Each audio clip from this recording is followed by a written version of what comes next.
शस्त्र परवाना आणि चमकोगिरी म्हणजे जे नाही आलं पाहण्यात ते आलं खाण्यात. मी काहीतरी आगळा वेगळा आहे, माझ्याकडे काहीतरी इतरांपेक्षा प्रॉपर्टी वेगळी आहे, मी कसा श्रीमंत आहे, माझे कोणा संबंध आहेत हे दाखवण्यासाठी काही फालतू लोकांनी शस्त्र परवाना घेऊन हवेत गोळीबार करणे, दहशत निर्माण करणे, कोणी रोडचा कॉन्ट्रॅक्ट घेतला तर त्याच्यातून मला पैसे कसे भेटतील यासाठी बंदुकीचा धाक दाखवणे, कोणी संडास बाथरूमच्या छताचं काम घेतलं त्याच्यातून मला पैसे कसे भेटतील यासाठी बंदुकीचा धाक दाखवणे. आणि म्हणून पोलीस यंत्रणेला विचार पडलाय माझा की बाबा या भारतामध्ये एवढे राज्य आहेत, या भारतामध्ये एवढे जिल्हे आहेत, या महाराष्ट्रामध्ये 36 जिल्हे असताना एकट्या बीड जिल्ह्यात 1281 लोकांना खरंच पिस्तुलाचं काय काम पडलं. अरे आम्हाला आमच्या माईनं टिकल्या फोडायची बंदूक दिली नाही, सुतळी बॉम्ब फोडल्यावर आम्ही 2 किलोमीटर लांब पळून गेलोय.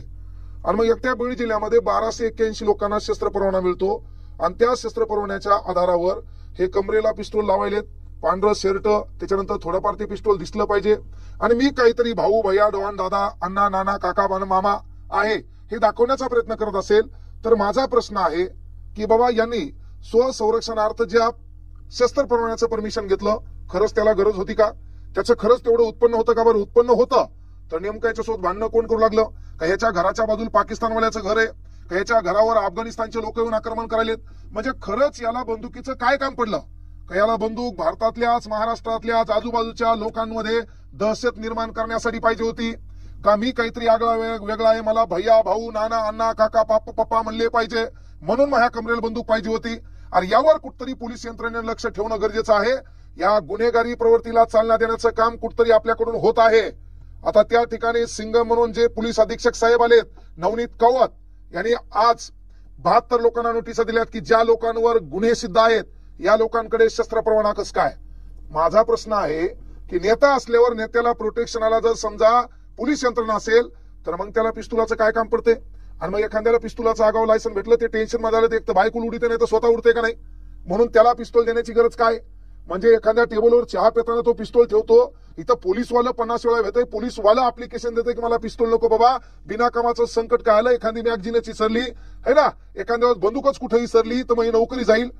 मग इथं ज्या टग्याचं काही खरं नाही, ज्याचं वजन 20-25 किलो आहे त्याला बंदुकीचं लायसन कशाला बाबा, त्याला काही समाजात दहशत निर्माण करायची का. आणि मग यावर नियंत्रण ठेवण्यासाठी पोलीस यंत्रणेला विनंती आहे की खऱ्या अर्थानं 1281 लोकांना एकट्या बीड जिल्ह्यामध्ये जे लायसन दिलेत त्यांची पूर्ण एकदा चौकशी करा. खरंच यांना गरज आहे का, यांनी त्या पिस्तुलाच्या भरोश्यावर काही आगळं वेगळं मिळवलंय का, यांनी पिस्तुलाचा धाक दाखवून कोणाला लुटलंय का, याचाही शोध घेणं काळाची गरज आहे.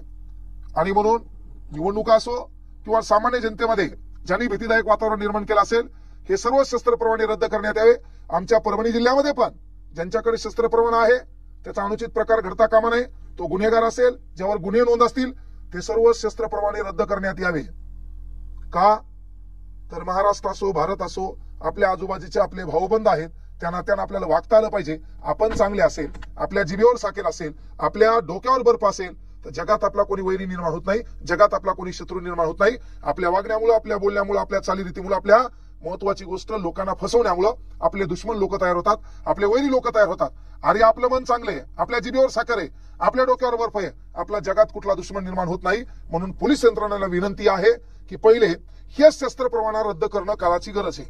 पहा, हे जे शस्त्र परवाना आहे हे रद्द करणं काळाची गरज आहे.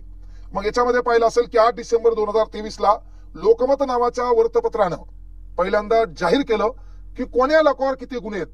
मग या लोकांवर गुन्हे असताना यांना शस्त्र परवाना मिळाला कसा.